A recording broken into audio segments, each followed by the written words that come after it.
Hello friends, good morning everybody. आज हम good morning sir.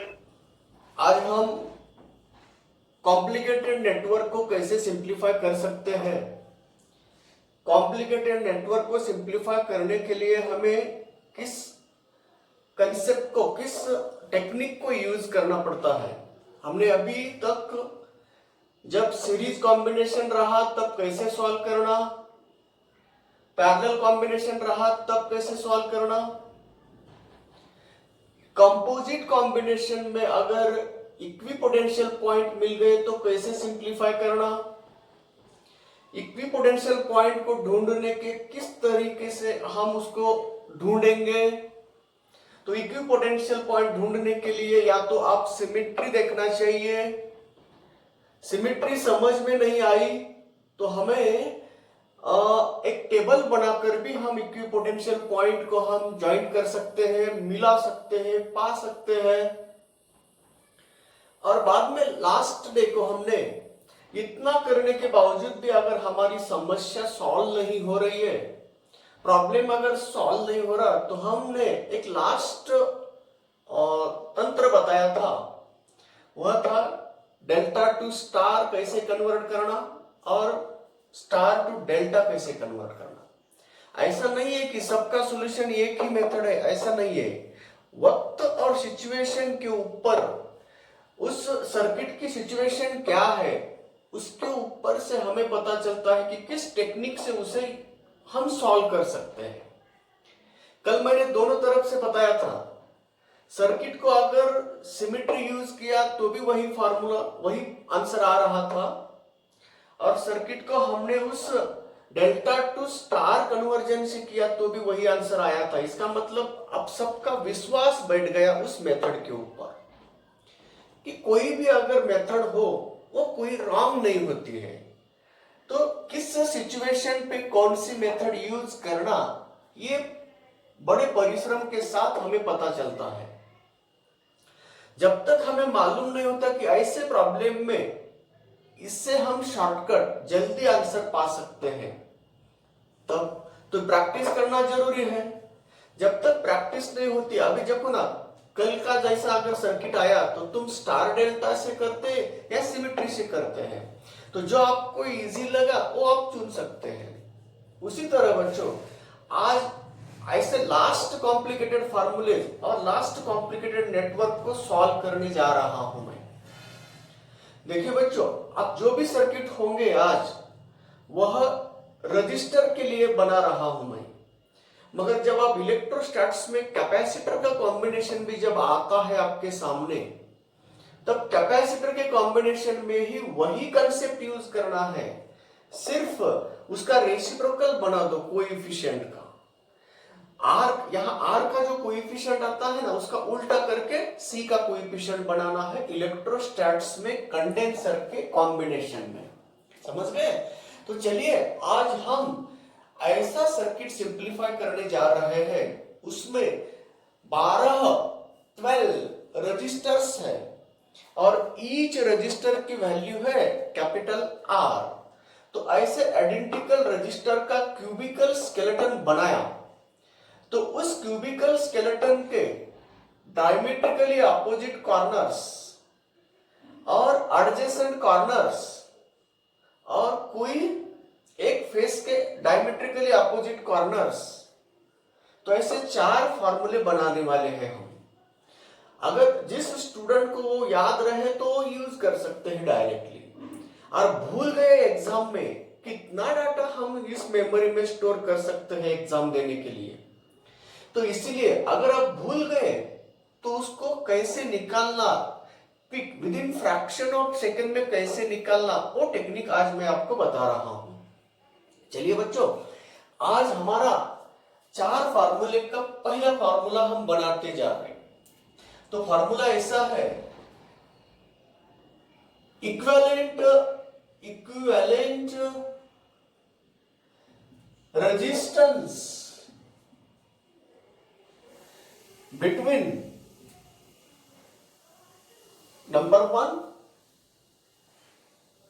opposite corners of cubical skeleton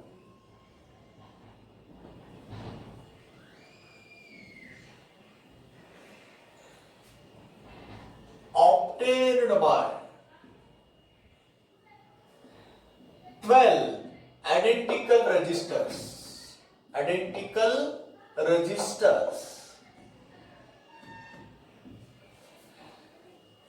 identical register से बना हुआ एक क्यूबिकल स्केलेटन है।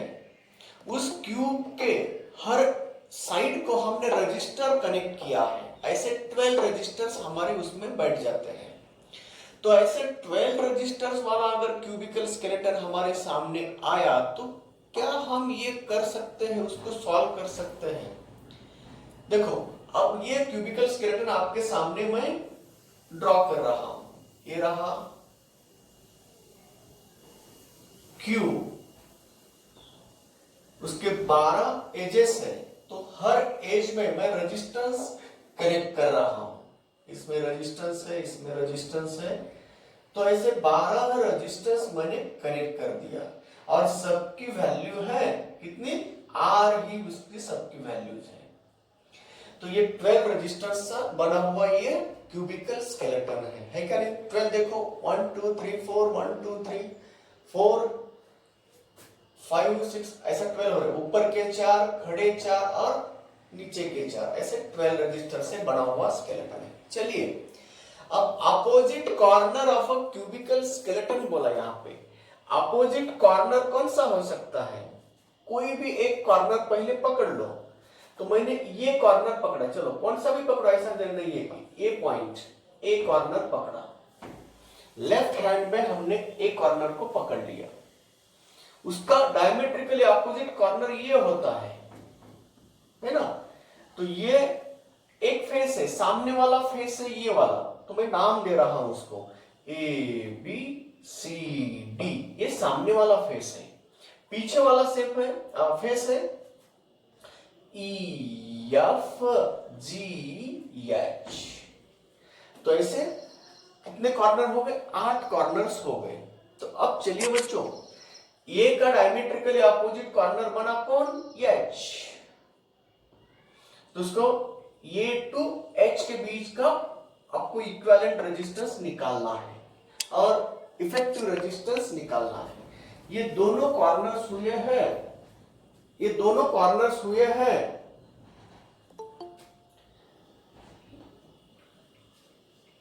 एक क्यूबिकल स्केलेटन के अपोजिट कॉर्नर्स हुए हैं। चलिए बच्चों अब बताओ इसको सिंप्लीफाई करने में हम किस मेथड को ढूंढेंगे। तो मैंने कल ही बोला था, आप अगर सक्सेस हो गए इक्विपोटेंशियल पॉइंट निकालने में तो अच्छी बात है। अगर इक्विपोटेंशियल पॉइंट कैसे निकालना है उसको मैंने 2 तरीके बताया। एक आप तो सिमिट्री पहचानो, सिमिट्री से मिल गया तो बहुत अच्छी बात है क्योंकि तुम्हारा टाइम कंज्यूम कम होगा। अगर आपको सिमिट्री से नहीं मिल रहा है तो आपको एक टेक्निक बताया मैंने, टेबल मेथड यूज करना है। तो दोनों मेथड से मैं उसको सिंप्लीफाई करते हुए आपके सामने ला रहा हूं, उसको सॉल्व कर रहा हूं। मुझे क्या करना है, उस सर्किट में इक्विपोटेंशियल पॉइंट को ढूंढना है। जैसे ही मैंने उन इक्विपोटेंशियल पॉइंट पा लिया तब उनको शार्ट कर दो, एक वायर से इकट्ठा कर दो, सबको कनेक्ट कर दो, उसको शार्ट करना बोलते हैं। अगर आपने उसको ओपन रखा तो it is very difficult to simplify the circuit. तो फर्दर सिंप्लीफिकेशन के लिए वह डिफिकल्ट हो सकता है। Therefore we try to simplify the circuit by connecting the point having equipotential. तो पहले हमें इक्विपोटेंशियल पॉइंट को ढूंढना होगा। तो मैंने 2 मेथड से बताता हूं, पहले शॉर्टकट मेथड से बताता हूं, तुम कंफर्म कर सकते हैं दोनों मेथड से वही पॉइंट आ रहे हैं क्या नहीं। देखो तो पहले सिमिट्री बताता हूं। सिमिट्री बताने के लिए एक तरीका याद रखना है, जिन दोनों पॉइंट के बीच का आप रेजिस्टेंस निकालने जा रहे हो उनमें से एक पॉइंट ये है और दूसरा पॉइंट एच है। तो उनमें से करंट एंटर होगा और इससे करंट बाहर जाएगा, क्योंकि हम उसको सेल के साथ, बैटरी के साथ कनेक्ट किए। तो अब यहां से हम करंट अंदर भेज रहे हैं, यहां से उसको डिटेक्ट कर रहे हैं, बाहर पा रहे हैं। तो चलिए बच्चों, ये सिमेट्री से हम बता रहे हैं। चलो, यहां से अगर करंट आया तो वह करंट कितने ब्रांच में स्प्लिट हो रहा है, ये देखो। तो 3 ब्रांच में स्प्लिट हो रहा है, बिल्कुल सही है। अब चलो, यहां जो करंट कलेक्ट कर रहे हैं हम, ये जो करंट कलेक्ट कर रहे हैं, ये करंट कितने ब्रांच से आ रहा है, कलेक्ट हो रहा है। तो यहां कितने ब्रांच है, 3 ब्रांच से कलेक्ट हो रहा है।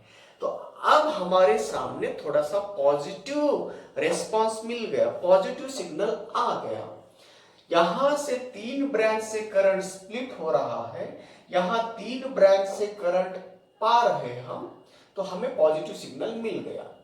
ये सिमेट्री निकालने का तरीका बता रहा हूं। और कंफर्म करो अब ये तीनों के तीनों सिमेट्रिक है क्या पाथ। 3 के 3 ब्रांच में से आने वाला करंट ये सिमेट्रिक है क्या, इसके बारे में देखो।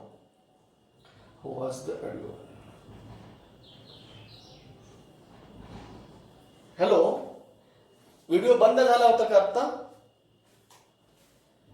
Hello boys, okay.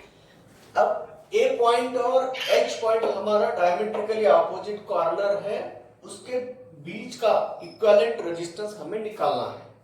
तो वो काम करने के लिए मैंने अभी बोला था लास्ट पॉइंट में, यहां से 3 ब्रांच से करंट स्प्लिट हो रहा है, यहां 3 ब्रांच से करंट कलेक्ट हो रहा है। तो इसमें सिमेट्री है क्या, तीनों के तीनों ब्रांच में सिमेट्री आ रही है क्या। तो ये पहचानना कैसे, सिमेट्री कैसे पहचानना, उसको बता रहा हूं मैं। तो चलिए, अब यहां से आने वाला करंट, तीनों ब्रांच में स्प्लिट होने वाला करंट यहां 3 ब्रांच से आ रहा है, मगर वह सेम एफर्ट से आ रहा है क्या, वह इक्वल नंबर ऑफ रजिस्टर को पार करके आ रहा है क्या। तो वो देखना, अगर इससे भागता हुआ करंट यहां पहुंचने के लिए अगर इक्वल नंबर ऑफ रजिस्टर को पार करके आ रहा है, इसका मतलब उनको जितना भी कष्ट लगा है, वह जितना भी कष्ट किया है, एफर्ट्स लगाया है, उनके एफर्ट्स और दूसरे करंट की, अब देखो ना, इससे गया हुआ करंट आफ्टर 3 रजिस्टर से यहां पहुंच रहा है, उसको एफर्ट कितने रजिस्टर के अगेंस्ट करना पड़ रहा है, 3। और यहां से भागता हुआ करंट आफ्टर 3 के बाद यहां आ रहा है, उसको भी कितने एफर्ट्स, 3 रजिस्टर को क्रॉस करते हुए आना पड़ रहा है। यहां से भागता हुआ करंट अगेन 3 के बाद यहां पहुंच रहा है, इसका मतलब ये तीनों ब्रांच से भागता हुआ करंट आइडेंटिकल आ रहा है। इसीलिए हम बोल सकते हैं ये सर्किट, ये जो पॉइंट्स है हमारे, ये 3 ब्रांच में सिमेट्रिक पा रहे हैं। तो ये जो सिचुएशन है, ये सिचुएशन हमें 3 ब्रांच में सिमेट्रिक मिल रही है, यानी कि 3 से 3 ब्रांच से स्प्लिट होता हुआ करंट इक्वल है, और 3 ब्रांच से मिलता हुआ करंट कैसा है, ये भी इक्वल है। तो इसीलिए आए हुए करंट को हम 3 भाग डिवाइड कर रहे हैं। तो इसमें करंट 1/3 आएगा, इसमें करंट 1/3 आएगा, इसमें करंट 1/3 आएगा। देखो बच्चों, और इससे भी करंट 1/3 आ रहा है, I/3 आ रहा है, इससे भी करंट I/3 आ रहा है। तो चलिए, अगर ये पॉइंट कॉमन है, इनके थ्रू जाने वाला करंट, इनके थ्रू जाने वाला करंट, इनके थ्रू जाने वाला करंट सेम है, रजिस्टर्स भी सेम है, अगर इक्वल रजिस्टर से इक्वल करंट जा रहा है, इसका मतलब इन दोनों के बीच का पीडी I इंटू आर होता है। तो ये दोनों पॉइंट का potential difference I divided by 3 into R आएगा, according to Ohm's law, A and F के बीच का पीडी। उसी तरह इनके बीच का भी पोटेंशियल डिफरेंस, इनके अक्रॉस का भी पोटेंशियल डिफरेंस उतना ही आएगा। क्यों? इनमें से ही करंट I/3 जा रहा है और उसका भी वैल्यू R रेजिस्टेंस ही है।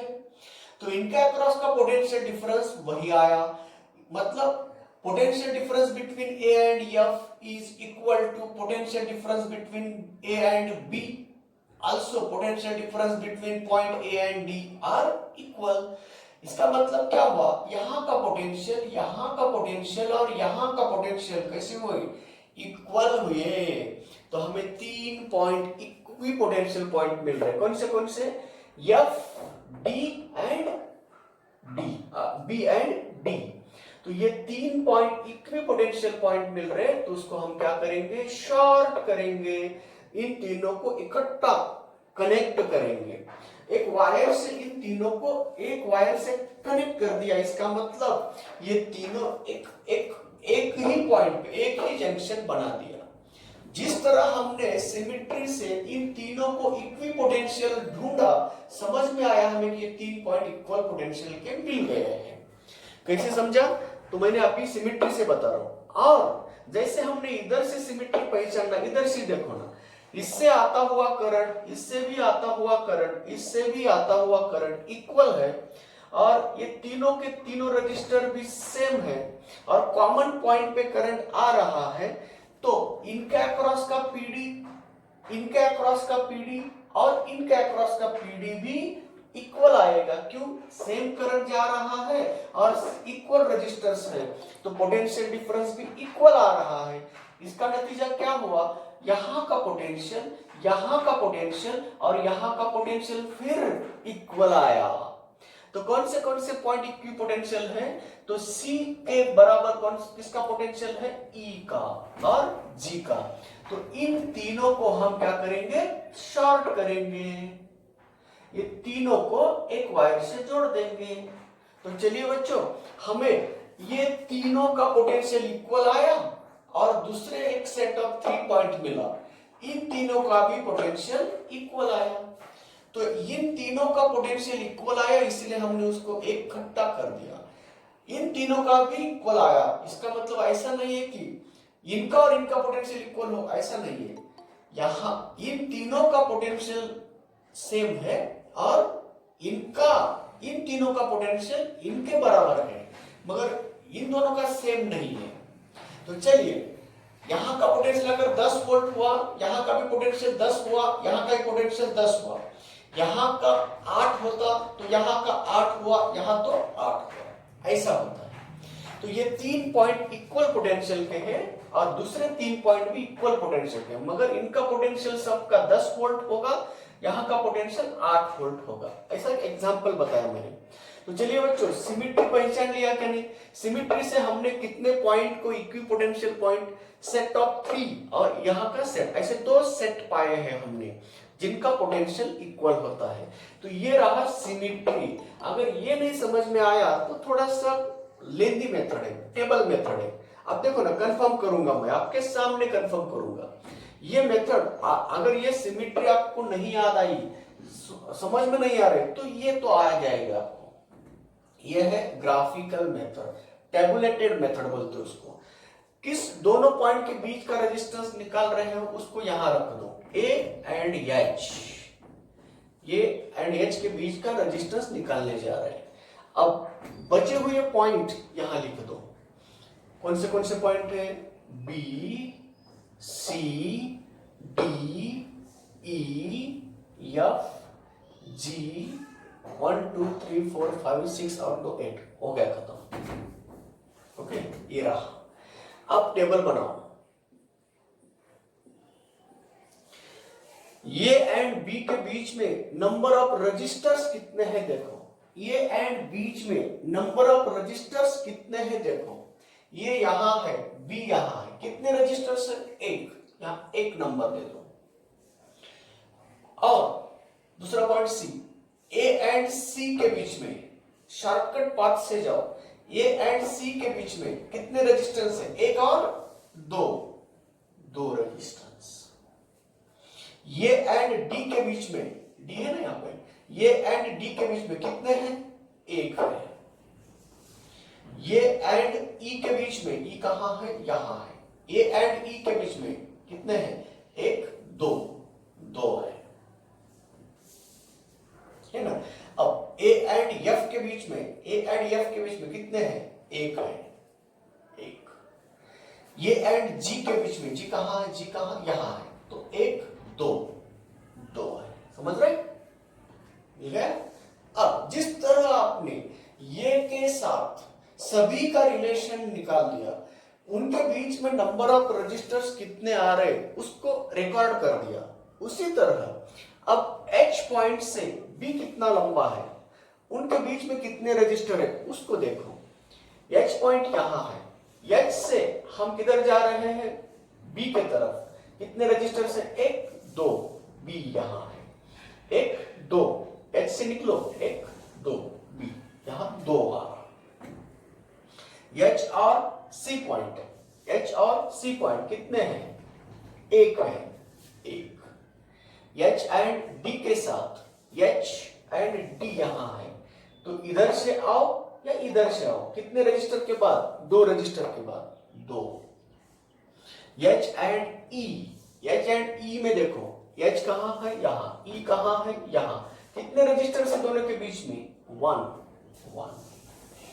अब H एंड F, H यहां है, F कहां है? यहां है, तो एक दो के बाद F आ रहा है, दो।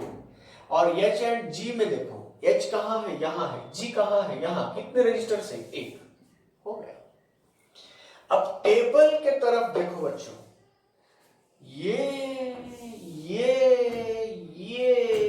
इक्वल है क्या? नहीं, one two one two one two one two, तो ये तीनों पॉइंट कैसे मिल गए? इक्वल पोटेंशियल के मिल गए। ये मेथड से हम भी उसको पहचान सकते हैं।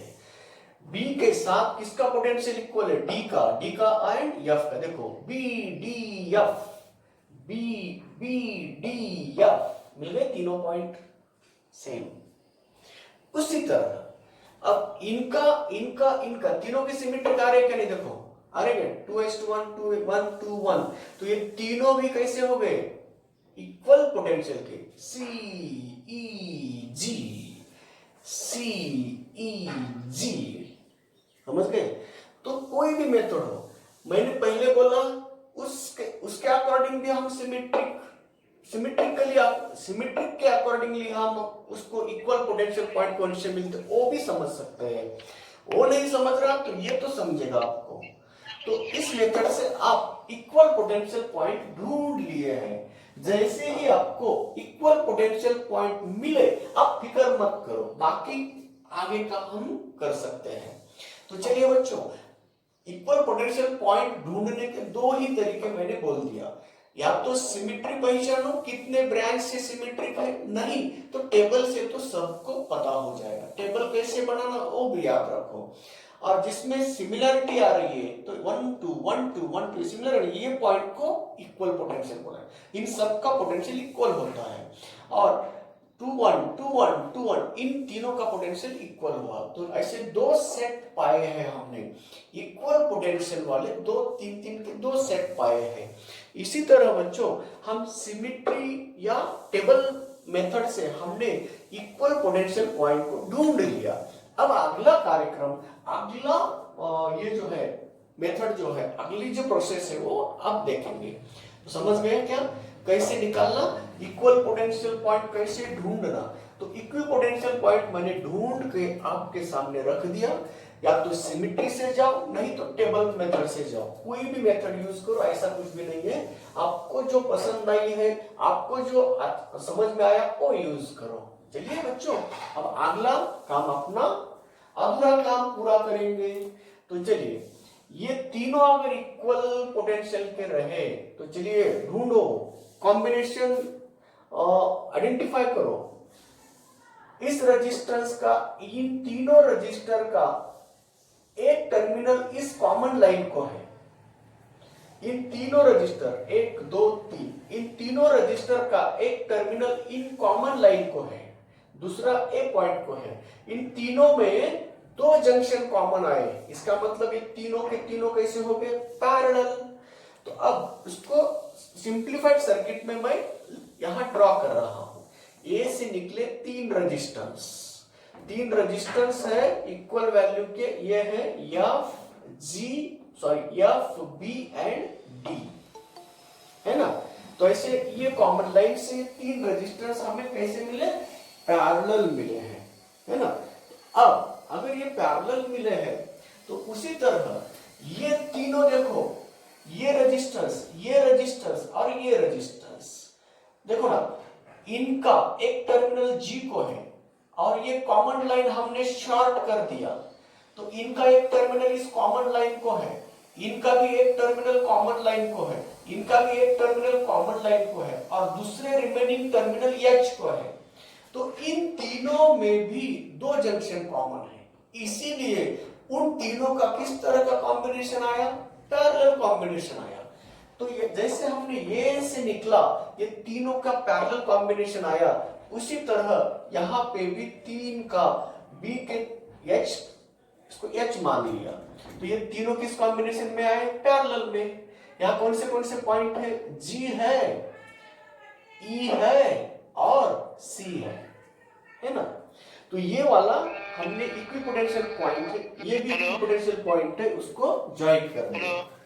हाँ बोला, हेलो बोला। हाँ दिसत नाहीये तुम्ही का रे, अचानक कसं काय झालं असं, काय माहिती अचानक दिसनाच काहीच। एक मिनिट हा सर दिसतंय की सर, आता दिसायला आता। अरे काय यार, का डिस्टर्ब करायला। मग ये तीनों रजिस्टर्स पैरेलल में, ये तीनों रजिस्टर्स पैरेलल में है। अब चलिए, इन तीनों का जॉइंट यहां है, इन तीनों का जॉइंट यहां है। अब बचे कितने रजिस्टर, 6 बचे हैं, कुल मिला के 12 रजिस्टर्स हैं। यहां 3 आए, यहां 3 आए, बचे कितने और 6।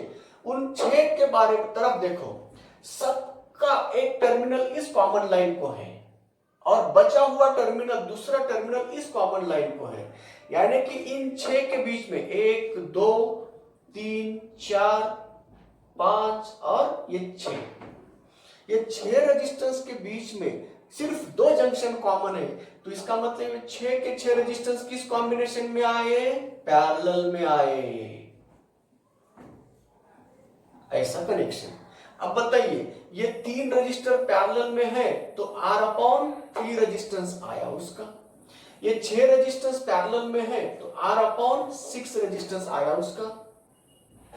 ये 3 रेजिस्टेंस पैरेलल में है, R/3 रेजिस्टेंस आया इनका।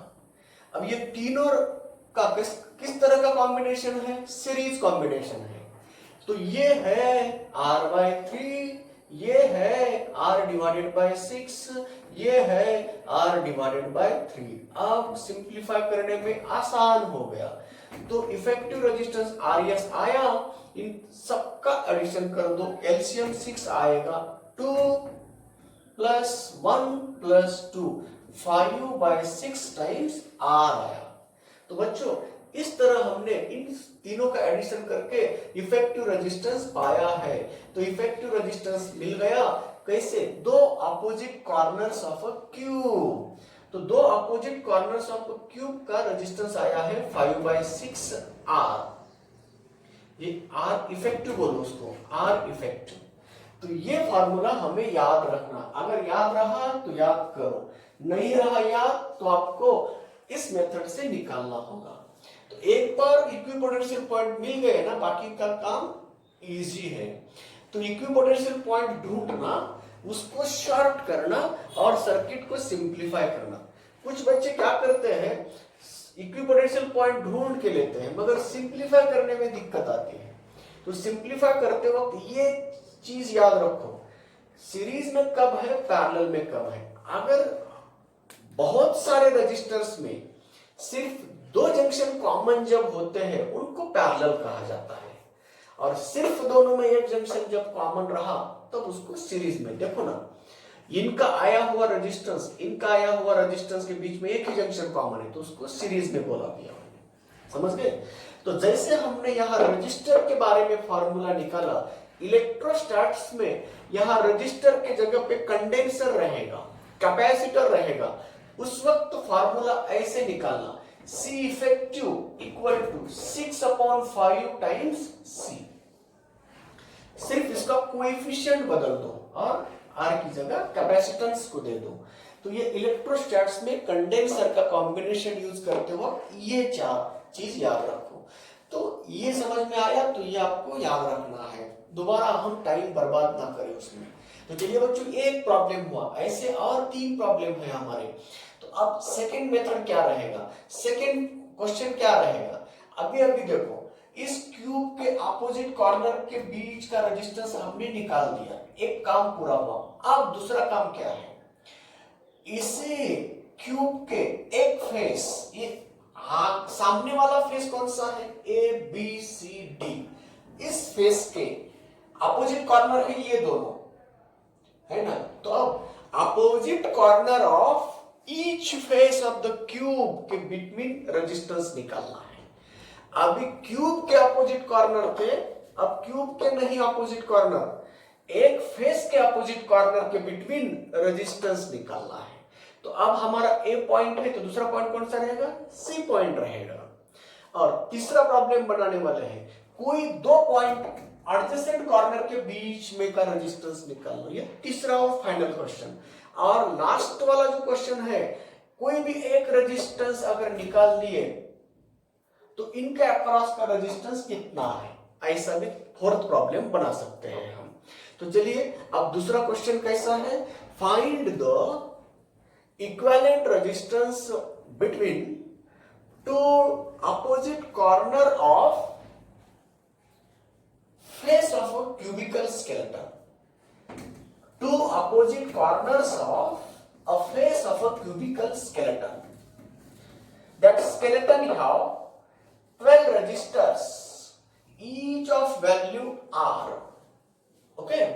तो अब उसको सॉल्व करने में और सिमेट्री पहचानो, इक्विपोटेंशियल पॉइंट ढूंढो। तो टेबल मेथड से करो या सिमेट्रिकल मेथड से करो, तो किसी भी मेथड से हम इक्विपोटेंशियल पॉइंट को ढूंढेंगे। तो चलो दूसरी सर्किट बन रही है, तो बिटवीन, यहां लिखता हूं क्वेश्चन क्या है, between 2 opposite corners of a face of cube. तो क्यूब के एक फेस के अपोजिट कॉर्नर के बीच का इफेक्टिव रेजिस्टेंस निकाल रहे हैं। चलो, तो मैं पहले रफ स्केलेटन निकालता हूं। यह है ए पॉइंट यहां दिया था, सी पॉइंट यहां, तो इन दोनों के बीच का रेजिस्टेंस निकालना है। इससे करंट अंदर आ रहा है, इससे करंट बाहर जाएगा। चलिए बच्चों, अब सभी रेजिस्टेंस इक्वल वैल्यू के हैं, ये रेजिस्टेंस है, ये रेजिस्टेंस है, ये रेजिस्टेंस है, ये रेजिस्टेंस है, ये रेजिस्टेंस, ऐसे 12 रेजिस्टर्स हमने ड्रॉ कर दिया। तो ऐसे 12 रेजिस्टेंस का स्केलेटन है। अब हमारा क्वेश्चन है, इस सामने वाले फेस के अपोजिट कॉर्नर ये दोनों है, कोई भी 2 पॉइंट ले सकते हैं, बाकी को नाम देंगे बी सी डी, यहां सी यहां देता हूं, ई एफ जी एच, ऐसे ही नाम दिया था ना। चलिए अब बताओ, सिमेट्री पहचानो। सिमेट्री कैसे पहचानना, देखो यहां से आया हुआ करंट कितने ब्रांच में स्प्लिट हो रहा है, 3 ब्रांच में। यहां से कलेक्ट होता हुआ करंट 3 ब्रांच से, इस ब्रांच से, इस ब्रांच से, इस ब्रांच से स्प्लिट हो रहा है, इसमें, इसमें, इसमें। मगर 3 ब्रांच से जाता हुआ करंट क्या वह आइडेंटिकल है, यहां पहुंचते वक्त वह सेम एफर्ट करके पहुंच रहा है, तो वहां पहुंचने वाला करंट सेम एफर्ट से आ रहा है, तो हम उसको सिमेट्रिक बोल सकते हैं। चलिए बच्चों, 3 में से 3 के 3 करंट को एफर्ट सेम लग रहा होता तो हम सिमेट्रिक अबाउट 3 ब्रांच बोलते हैं। अब यहाँ 3 में से सिर्फ 2 ब्रांच के तरफ ध्यान दो। इस ब्रांच से निकला हुआ करंट आफ्टर 2 के बाद सी पहुंच रहा है, 2 रजिस्टर के बाद सी पॉइंट पे पहुंच रहा है। इससे भागता हुआ करंट आफ्टर 2 के बाद सी पॉइंट पे पहुंच रहा है, इसका मतलब सिमेट्री 2 में ही है। अब इधर से आता हुआ करंट 1 2 3 4 के बाद यहां पहुंच रहा है, तो इसका सिमेट्री अलग ढूंढेंगे। पहले इन दोनों के बारे में सोचो, ये करंट और ये करंट इक्वल आ रहा है, तो इसमें सिमेट्री है ना, तो ये दोनों पॉइंट इक्वल पोटेंशियल के मिल गए। क्यों? इससे और इससे करंट अगर सेम जा रहा है तो इन दोनों के बीच का पीडी और इन दोनों के बीच का पोटेंशियल डिफरेंस इक्वल होगा। जब पोटेंशियल डिफरेंस इक्वल हो रहा है इसका मतलब यहाँ का पोटेंशियल और यहाँ का पोटेंशियल इक्वल। तो बी एंड डी पॉइंट कैसे आए? इक्वी पोटेंशियल पॉइंट आए। उसको क्या करना है? कनेक्ट कर दो वायर से। कनेक्ट कर दिया इसका मतलब ये दोनों को इकट्ठा कर दिया, कॉमन जंक्शन बना दिया इन दोनों का। तो चलिए, जब ये जैसे ये दोनों कॉमन हो गए ना, अब चलो तीसरे ब्रांच के तरफ देखेंगे। तीसरे ब्रांच से करंट आता हुआ यहां पहुंच रहा है, तो यहां आने के बाद फिर वो दो ब्रांच में स्प्लिट हो रहा है, और तीसरे ब्रांच से करंट आता हुआ ये है ना, तो ये इस दो से कनेक्ट हो रहा है कि नहीं? यहां भी कलेक्शन हो रहा है, यहां फर्दर स्प्लिटिंग हो रही है, यहां फर्दर कलेक्शन हो रहा है, यहां फर्दर स्प्लिटिंग हो रही है। तो यहां से आता हुआ करंट दो में स्प्लिट हो रहा है, यहां दो से कलेक्ट हो रहा है। तो इसमें भी कुछ सिमेट्री आती क्या? देखो, तो यहां से निकला हुआ करंट यहां पहुंचने में आफ्टर दो के बाद पहुंच रहा है, इसको भी दो के बाद पहुंच रहा है। ये और ये करंट सेम आए, इसका मतलब इनके अक्रॉस का पीडी और इनके अक्रॉस का पीडी इक्वल आया। पीडी बोले तो पोटेंशियल डिफरेंस। तो इनके अक्रॉस का पोटेंशियल डिफरेंस, इनके अक्रॉस का पोटेंशियल डिफरेंस अगर इक्वल आया तो ये पॉइंट का पोटेंशियल और ये पॉइंट का पोटेंशियल भी इक्वल आया। तो इस तरह हम G एंड E का पोटेंशियल इक्वल है। और दूसरा पॉइंट कौन सा निकाला हमने? B एंड D को हमने इक्वी पोटेंशियल, इनको कॉमन जंक्शन बना दिया, इनका भी कॉमन जंक्शन बना दिया। तो ये रहा सिमेट्रिक मेथड से हमने उसको निकाला। टेबल मेथड से भी हम निकाल सकते हैं, बताओ? तो टेबल मेथड से हम निकालें, ये वाला बताता हूं, बाद में नहीं, दोबारा वो रिपीट नहीं करूंगा। तो टेबल मेथड से कंफर्म करता हूं मैं उसको, ताकि हमारे स्टूडेंट का कॉन्फिडेंस बढ़े। चलिए, कौन से पॉइंट हमने चुना है? ए एंड सी पॉइंट के बीच का रेजिस्टेंस निकालना है। बचे हुए पॉइंट याद रखो, बचे हुए पॉइंट कौन कौन से हैं? बचा हुआ पॉइंट है दूसरा कौन सा? बी है, डी है, ई है, एफ है एंड जी है, लास्ट में एच है। अब ए एंड बी के बीच में रेजिस्टेंस देखो, ए एंड बी में रेजिस्टेंस कितने हैं? एक है। ए एंड डी के बीच में रेजिस्टेंस देखो, एक है। ए एंड ई के बीच में रेजिस्टेंस देखो, ए एंड ई के बीच में रेजिस्टेंस कितने? एक, दो है। ए एंड एफ के बीच में रेजिस्टेंस देखो, एक है। ए एंड जी के बीच में रेजिस्टेंस देखो, 1 2 दो है। और ए एंड एच के बीच में शॉर्टकट जाओ, ए से निकलो एच तक शॉर्टकट पाथ अडॉप्ट करो, 1 2 3 से 3 आया। अब चलिए सी एंड बी के बीच में देखो, सी यहां है, बी यहां है, कितने हैं? एक है। सी एंड डी के बीच में कितने हैं? एक है। सी एंड ई के बीच में कितने हैं? एक, दो है। सी एंड एफ देखो, सी एंड एफ कहां? यहां, 1 2 3 है, 3। सी एंड जी देखो, सी एंड जी 1 2 आया। और सी एंड एच एक है, एक आया। चलो बच्चों, कौन से पॉइंट पे सिमेट्री? देखो ना, इसमें और इसमें सिमेट्री है क्या? बी एंड डी कैसे आए? इक्वल पोटेंशियल के है क्या? उसको स्टार्ट कर दिया क्या? नहीं, मैंने कर दिया। उसी तरह ये इनमें और इनमें सिमेट्री आया क्या? नहीं। तो ई एंड जी को मैंने कनेक्ट कर दिया। ऐसे पहचानना सिमेट्री। और इक्विपोटेंशियल पॉइंट ढूंढ लिया। जैसे ही इक्विपोटेंशियल पॉइंट ढूंढ लिए ना, अब सर्किट को सिंप्लीफाई करना है। तो काले सर थोड़ी रिक्वेस्ट करता हूं, थोड़ा आगे जाइए। तो अब क्योंकि ये आधा प्रॉब्लम बचा है, अब चलिए बच्चों सिंप्लीफाई कर रहा हूं मैं। सिंप्लीफाई करने के लिए देखो, ये दोनों पैरेलल पे हुए हैं। क्यों? इनका एक जंक्शन BD है, दूसरा इनका भी एक जंक्शन BD है। और एक जंक्शन ए है, तो ये दोनों किस कॉम्बिनेशन में आए, पैरेलल में आए। तो चलिए बच्चों, ए से निकला तो ये दोनों रेजिस्टेंस पैरेलल हुए। ये कॉमन पॉइंट इनका है, बी एंड डी का है ना।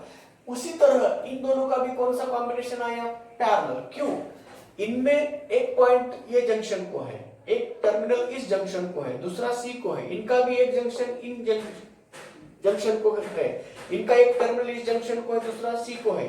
तो ये दोनों किस कॉम्बिनेशन में आए, पैरेलल में। तो इधर कहां से निकले हम, सी से। ये दोनों पैरेलल है, ये दोनों पैरेलल है। ये पॉइंट कौन सा है, बी, ये जंक्शन बी एंड डी है, बी एंड डी वाला जंक्शन हो गया। ये 4 हो गए। अब बचे कितने, 8। तो चलो यहां से निकलो, ए से निकले हमने, एफ पहुंच गए, पहुंचेंगे नहीं एफ। तो ये दोनों किस कॉम्बिनेशन में आए, पैरेलल में, क्योंकि इनका एक टर्मिनल एफ को है, दूसरा जी को है, इस कॉमन लाइन को है, और इनका भी एक टर्मिनल एफ को है, दूसरा इस कॉमन लाइन को है। दोनों में 2 जंक्शन कॉमन है बोले तो वो दोनों कैसे हो गए, पैरेलल हो गए। तो जिस तरह ये दोनों पैरेलल में आ गए, उसी तरह ये दोनों भी कैसे आ गए, पैरेलल में आ गए। तो H से निकलो, H से ये दोनों पैरेलल हो गए, ये H पॉइंट है और यहां सिंगल आया करें, ये R है, ये R है, ये H पॉइंट है।